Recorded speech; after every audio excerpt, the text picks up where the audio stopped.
بسم الله الرحمن الرحيم الحمد لله رب العالمين اللهم صل على سيدنا محمد وعلى آل سيدنا محمد وبارك وسلم. So inshallah we'll start by just giving like a 10-minute summary of Sheikh Amin's tafsir and what he covered today. And then hopefully the idea is more to make it engaging and see what everyone's reflections were. If there are questions, we can address those questions inshallah.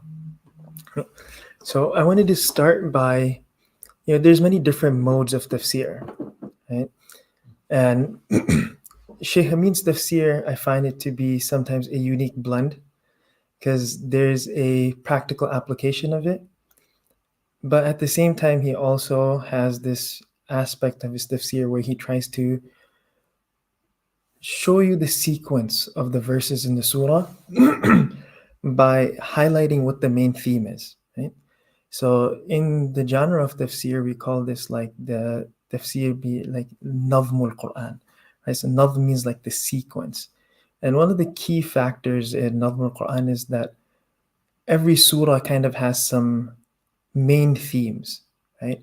And it has like pillars. Once you find that pillar, you find that main theme in the surah, that kind of helps you unlock the rest of the surah, right? So many times, as many of us can probably attest to, that if you pick up a translation and you read a surah, sometimes you struggle that how do I connect these verses together? It's like you don't see a apparent connection sometimes. Perhaps doesn't come to you quickly, right? There's a certain amount of reflection that's required for you to be able to do rabt, right? Rabt meaning to connect between the ayat. Okay. Now, so as we're doing the summary, I'm going to try to make it more engaging, right? So Sheikh Amin has kind of alluded to this a couple times now in his tafsir, last week and this week. What has Sheikh Amin, so since you guys get to ask questions, I get to ask you questions too, right? That's totally fair, right?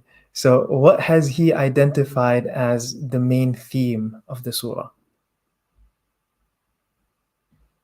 Anyone can answer. People that are online, main campus, mashallah, local here in Raleigh, anyone could answer, inshallah.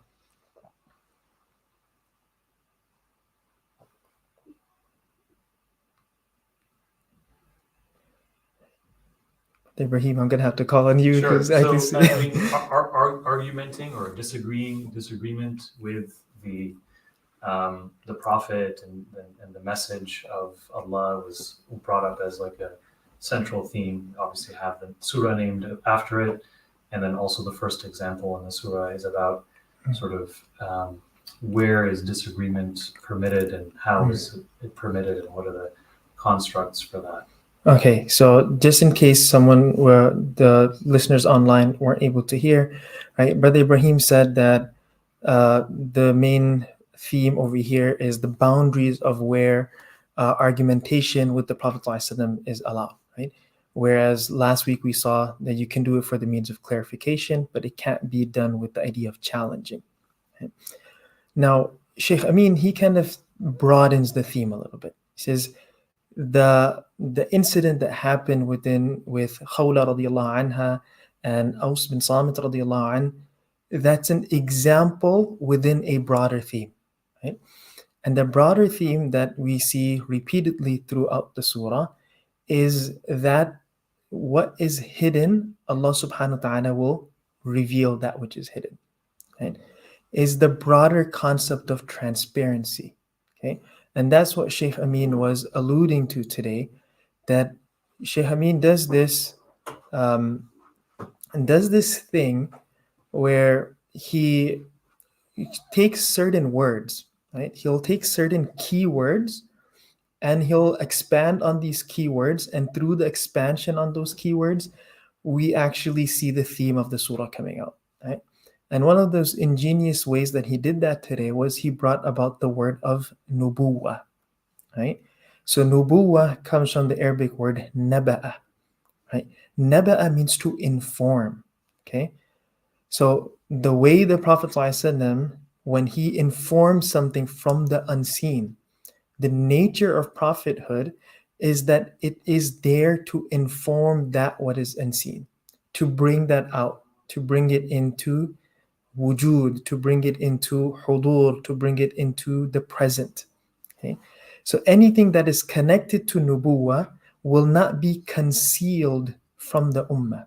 Right? That is part of the amana of nubuwah. That's part of the trust of a prophet. Right? So Sheikh Amin, he alludes to that by taking us back to that incident and now placing it within the broader concept and the theme of transparency. Right? So where he says that since this was an occasion, even though this was a private conversation that happened with the Prophet ﷺ, and it happened with about a private incident that happened in the privacy of someone's house. Okay. But since this now came into contact with nubuwah, it is the nature of nubuwah that is going to become explicit. It's going to be shown to the people. Right? So transparency is something that is valued in Islam. Okay. And from that theme, after we discuss the incident of Khawla radiallahu anha and Aus bin Samit radiallahu anh, we now move to the next incident, which we covered today, right? So where did we start from today? We started from secret sort of conversations with the Prophet, sallallahu alaihi wasallam, secret gatherings, and sort of the only time that being permitted being for good, otherwise really, it's not allowed.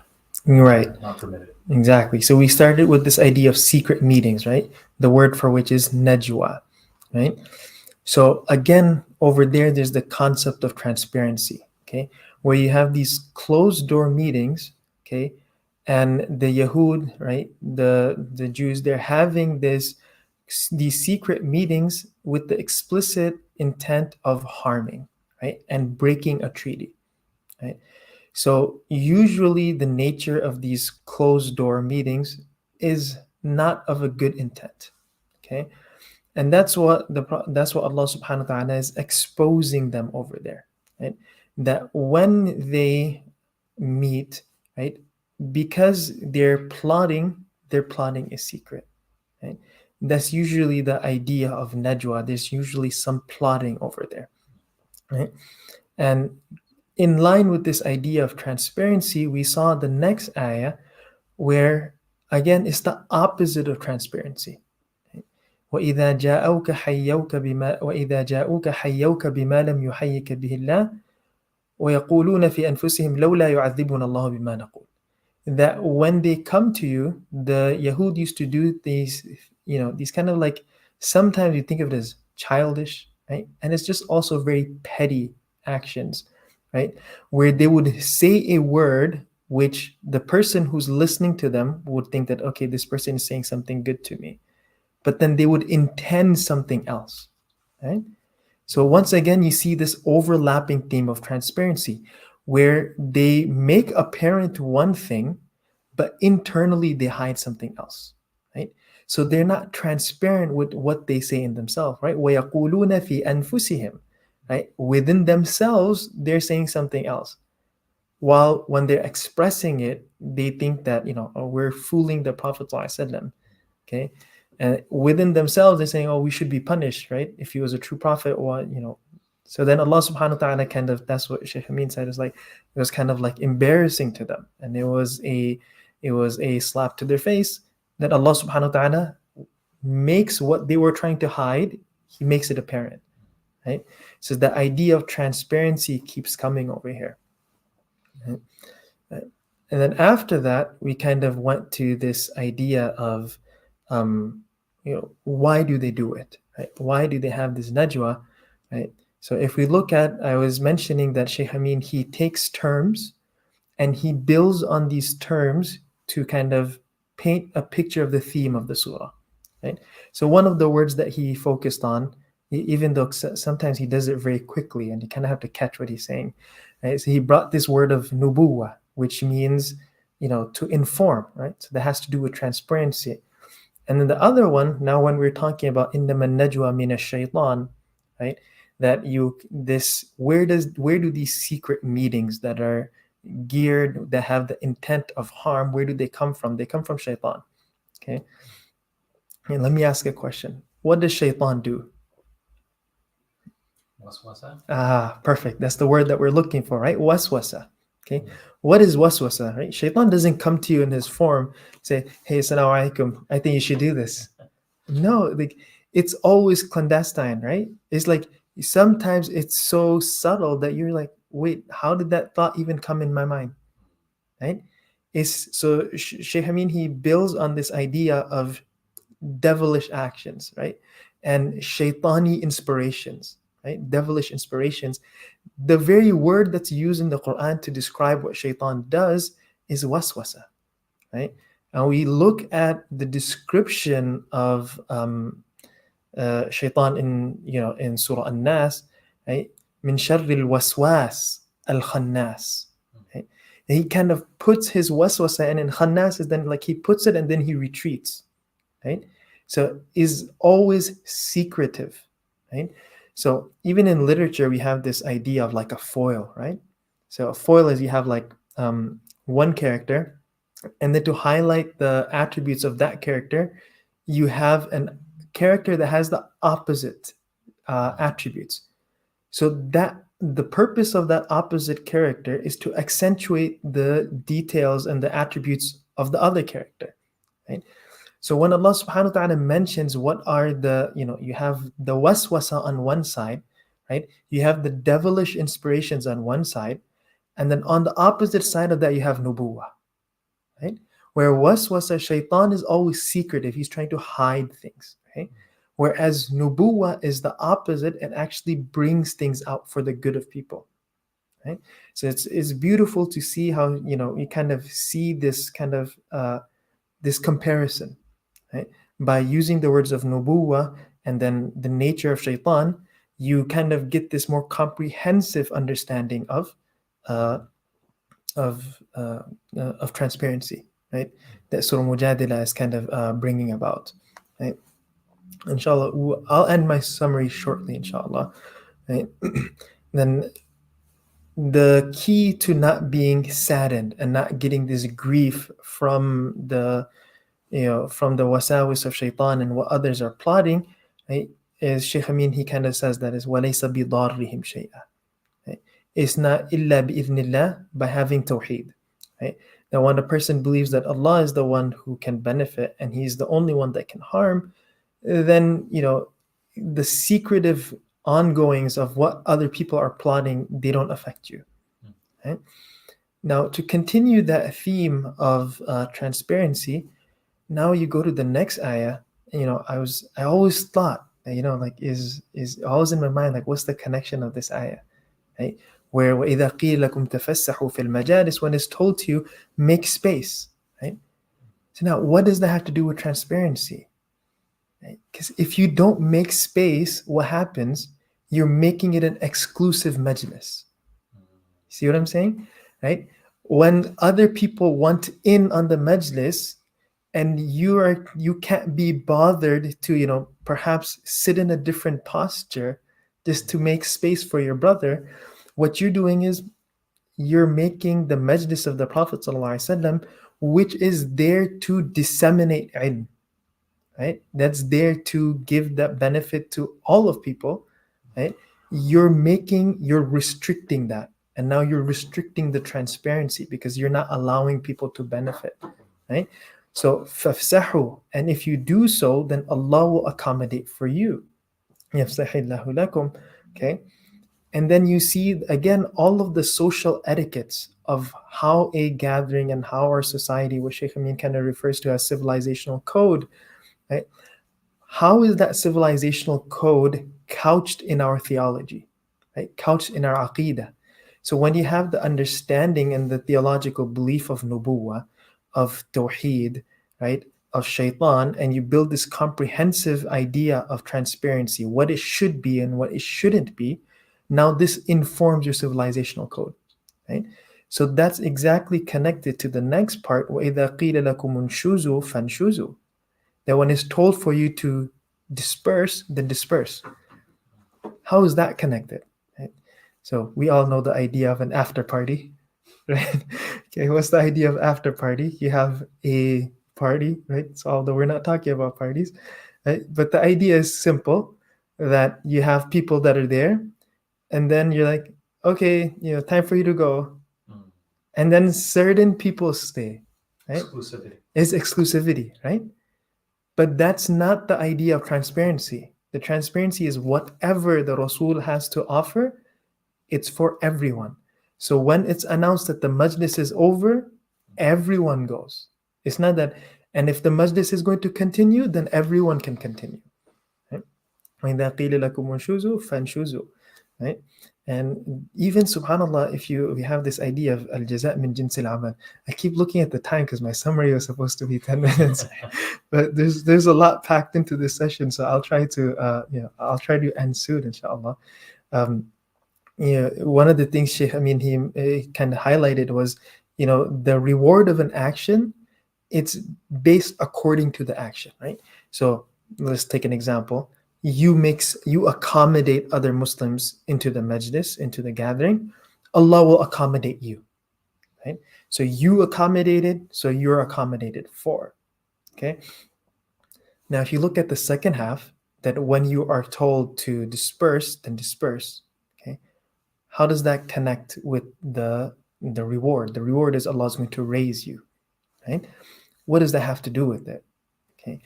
Because usually the people that stay afterwards, right, they're the close ones. They're the special ones. Okay. But that's not what's happening over here. Allah is saying that, no, you have to, as a community, the community is obedient, right? And everyone is equal. Okay. So when you're told to disperse, then you disperse, and that's what raises your ranks. Right? So we see in our civilizational code the importance of discipline, the importance of equal access to the knowledge of nubuwah, right? And that's why you probably noticed towards the end, like Sheikh Amin kind of brought up this idea of, where we don't agree with the Shia, right? We're like, oh, Ali radiallahu anhu, he received special instructions. Like, no, whatever the Prophet ﷺ he had to offer, that was for the whole ummah, right? The treasure of nubuwah is not restricted to certain people. It was given, the entire amana was given with full trust to the ummah, right? And then lastly, we saw this idea of, if the Sahaba radiallahu anhum wanted private counsel with the Prophet ﷺ, we first had this idea of giving sadaqah, and that they would have to give sadaqah. But then we saw that was repealed. Okay, why? Because again, the general leaning seems to be towards there should be transparency, and that's what Sheikh Amin was saying, that you can't just pay to give sadaqah so that you can have this private counsel with the Prophet ﷺ. Yes, there were times that Allah subhanahu wa ta'ala of course recognizes that there are going to be times where you're going to need private counseling, right? So he allows that, and it's repealed where you don't have to give sadaqah. If you don't have the money, you don't have to give it, right? And there's many other things, right? But I feel like I've gone much over my time, right? So the Sheikh had mentioned, mashallah, it is supposed to be a summary. So we'll open the floor to questions, comments, reflections, inshallah. Right? So the online people, they can put their questions in the comments as well. If there are any, we can take it from there. Right? People that are in person can ask in person as well.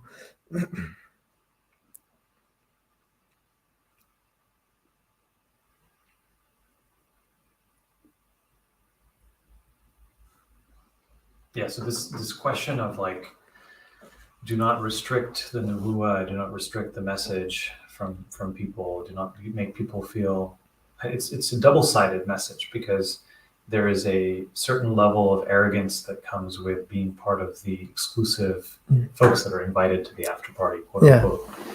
And then there's also the feeling of not being included that comes from the people that weren't part of that when they find out later that something happened. And so both of those things are being addressed through this notion of secrecy. Exactly. what is the, for those individuals, do you then kind of go a step further and say there's a false sense of closeness that, like, how should you reconcile this tradition that we have of there were certain people that the Prophet, peace be upon him, favored or elevated with certain privileges? How do you reconcile sort of that with, is that because it was done publicly and because everybody knew of those things, so nothing was ever done behind sort of closed doors? Is that how we think about it? Good, very good question. So I'm actually going to repeat it, inshallah, just in case. So Brother Ibrahim actually asked that, we have this idea of transparency, right, that we discussed in the surah, and this kind of it goes two ways. You don't want there to be you don't want the arrogance aspect of like, oh, I'm like special, right? And you also don't want the others that are not included to feel inferior. But then we also have to reconcile, as you mentioned, that there were people that the Prophet ﷺ, he elevated them to certain ranks and he entrusted them with certain things, right? So how do we reconcile that? Okay, so the answer to that is also within the surah, right? That يا أيها الذين آمنوا إذا تناجيتم فلا تتناجوا بالإثم والعدوان ومعصية الرسول وتناجوا بالبر والتقوى. Okay, that if you are going to have, the surah recognizes that there are going to be instances where najwa will be required, right? And but the focus of that najwa should be righteousness, right? Taqwa of Allah, so on and so forth, right? So Sheikh Amin gave like a good example, right? For example, someone wants to keep their donation secret, right? So they put together a group of people and say, look, this masjid is struggling. We don't want to be known, but why don't we start a fund, right? And then we'll just tell the masjid, here's this fund, right? Is that najwa? Technically, right? From linguistic perspective, it's najwa, right? But the intent of it is different, okay? So there are some social mechanisms that will require najwa. As long as it's regulated by being for the purpose of good, right? Then that's okay, right? So we do have to recognize that, on the general, right, the principle is that transparency is better. Okay. However, at the same time, there may be some logistical issues, right, or other issues that dictate that, okay, over here we actually have to have najwa over here, right? But the good type, right? Thank you. Yeah.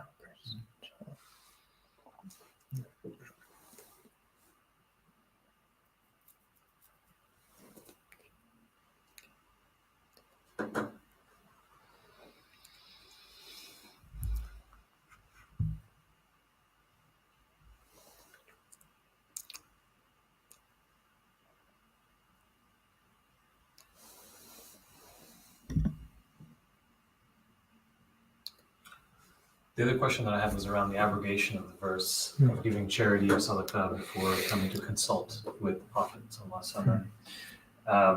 It seems like it was abrogated very quickly. And so, this seems to be one of those where it was kind of, there wasn't really a reason for it to occur for a long period of time, maybe other than just to elucidate the example of like, this is not the right thing to do.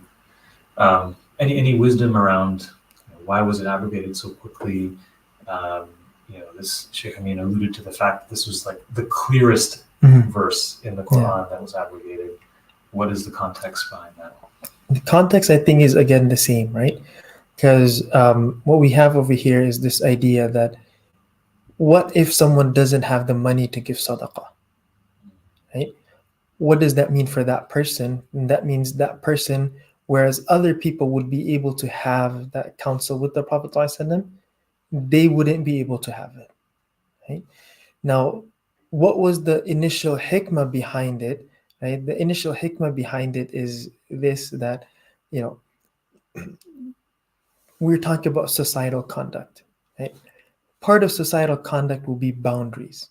And Sheikh Amin was talking about how, like you have to respect people's times, right?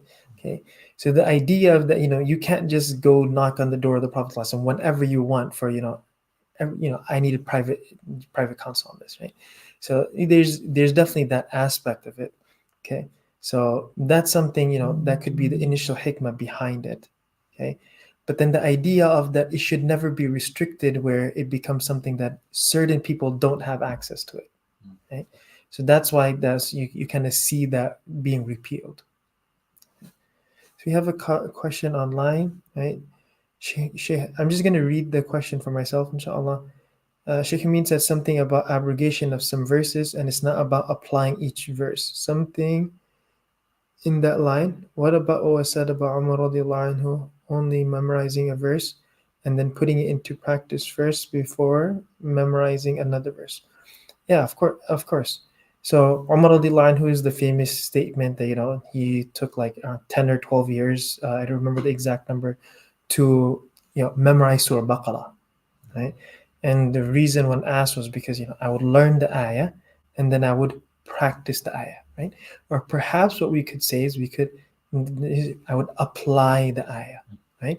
Or absorb the ayah, right? Internalize the ayah. Okay. So there's no ta'arud, there's no conflict between these two. Okay, and I say there's no conflict between these two because implementing an ayah doesn't always necessarily mean putting it into practice, right? Applying an ayah could be to understand the theme of the ayah, to internalize it, to come to believe in it the way it's supposed to be believed, to believe in all the concepts that it's talking about, right? So even if we take this idea over here of the sadaqah, right? What is it really talking about? What's the general guidance behind it? Be respectful of the Prophet ﷺ's time, right? That's the societal code. That's the civilizational code that's there in the ayah. So that's still applied, right? The other way we can look at it is we can say that what Umar radiallahu anhu was talking about, he's talking about it at a general level, right? He's not talking about literally every verse, right? Because the scholars are they're unanimous in the fact that there are verses in the Quran that cannot be applied, right? Or they're very clearly abrogated. So I hope that answers the question, inshallah.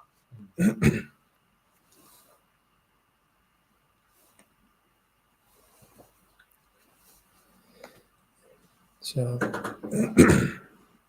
we'll give it a couple more minutes and then inshallah.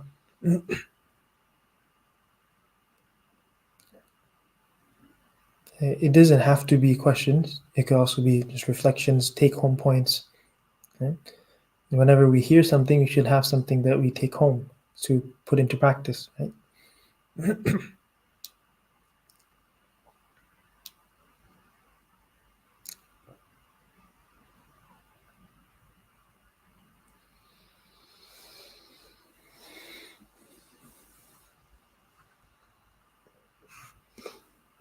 Yeah, there was a strong point made in Ayah 10 around without Allah's leave, no harm can be caused to them.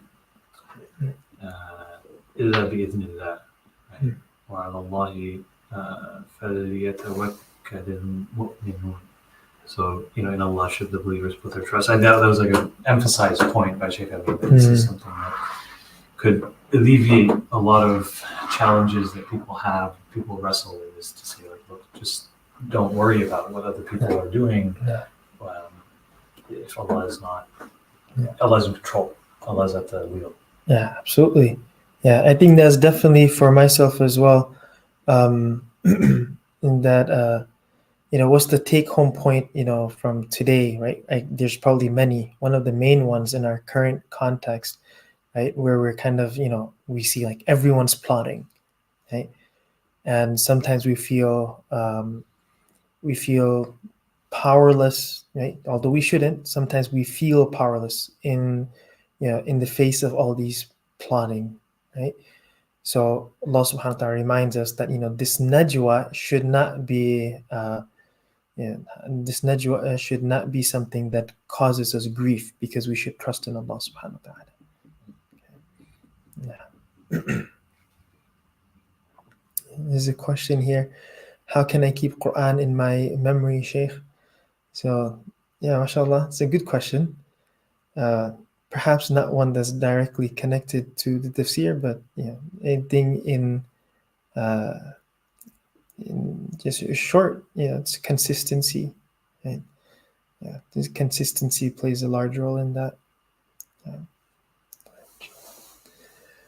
Okay, inshallah. We'll end it here, inshallah. Subhanallah bihamdihi, subhanakallah bihamdik, nashhadu an la ilaha illa ant, nastaghfiruka wa natubu ilayk. Assalamu alaikum wa rahmatullahi wa barakatuhu.